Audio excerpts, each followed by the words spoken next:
Tanah Jawa punya kisah cinta yang gak kalah romantis loh dibandingkan dengan kisah percintaan zaman sekarang. Kira-kira siapa ya tokohnya? Menarik. Oke, yuk kita bahas.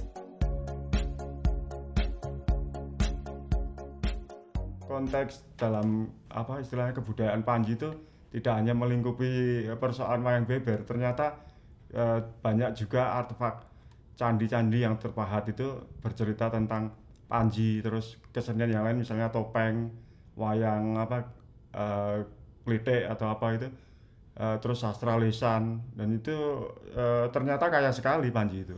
Wayang beber adalah sebenarnya itu wayang itu sakral sekali.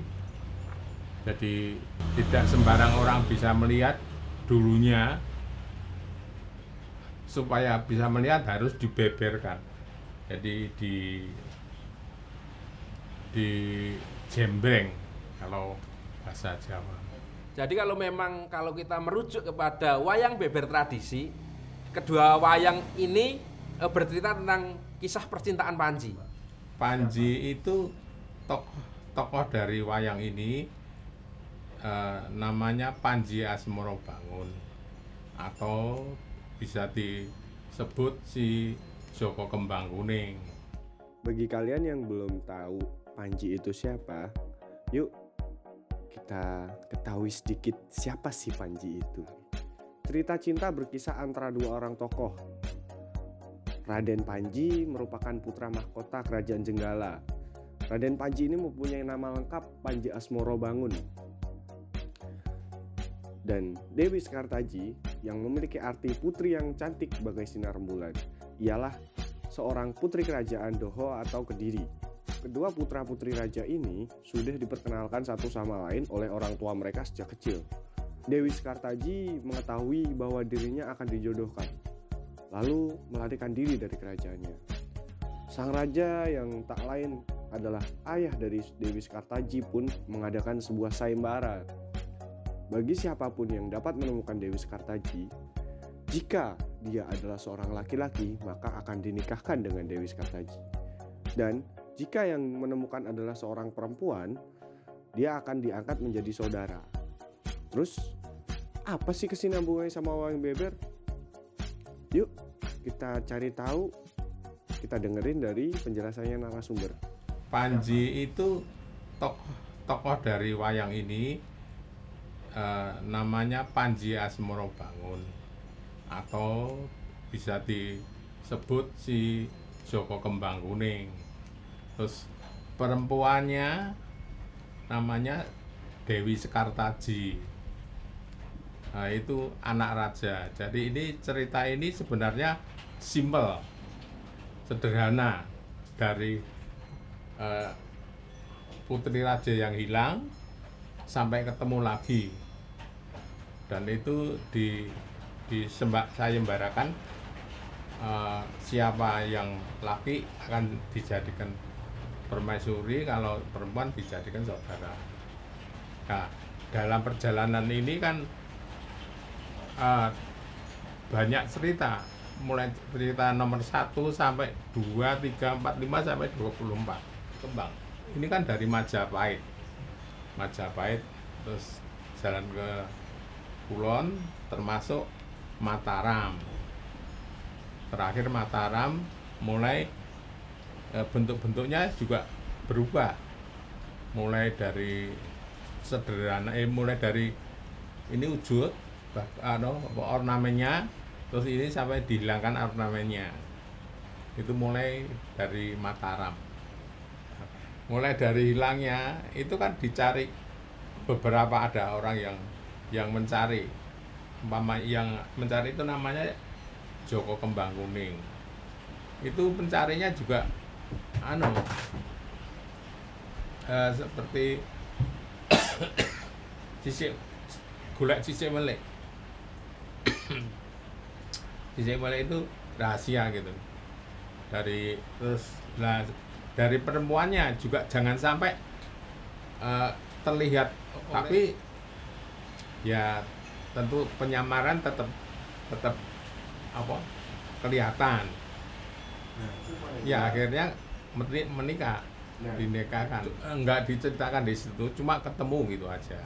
Nah, ketemu terus mulai mempersiapkan perkawinan.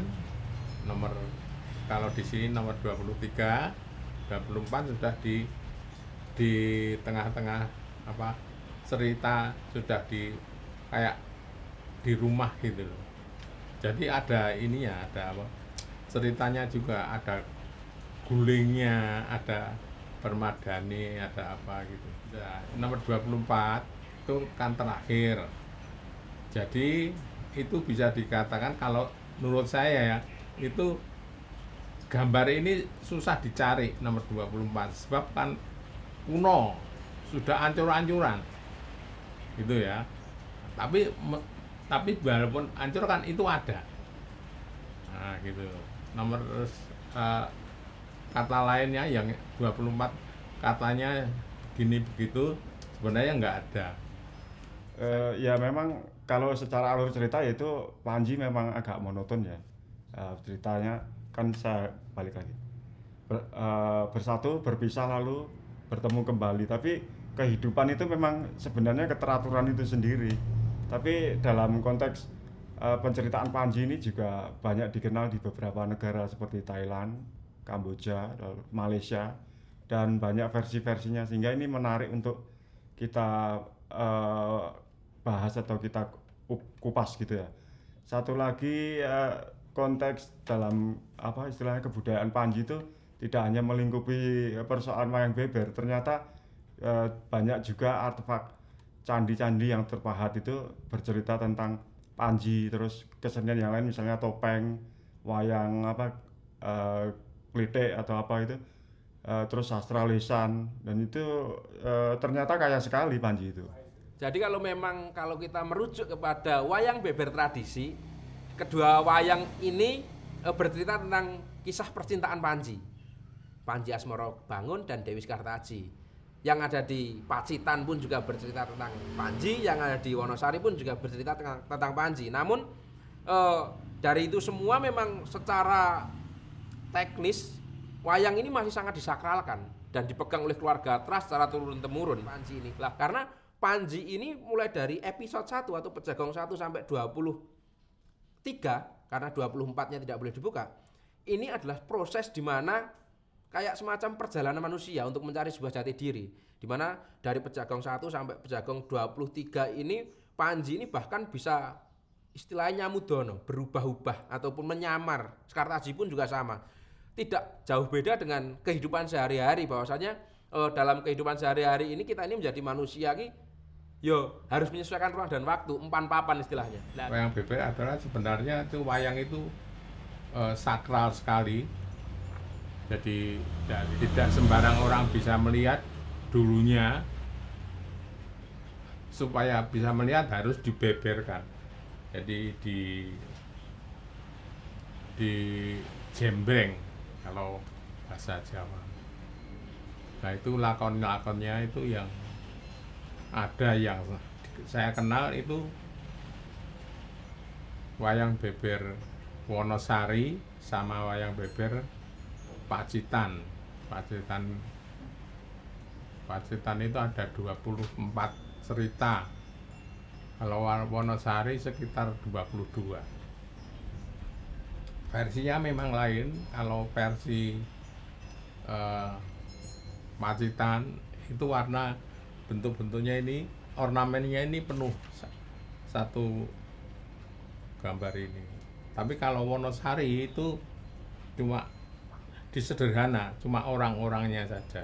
Dahulu kala wayang beber memang tidak berbentuk seperti ini. Dengan keadaan zaman ada agama Islam, ini tidak boleh berbentuk orang, tapi seperti orang. Umpamanya tangannya, hidungnya, matanya semua dikaburkan. Sebab kan kalau dulu itu semua cerita itu di apa jadi nggak jelas. Jadi memang dibikin begitu kalau orang-orang dulu.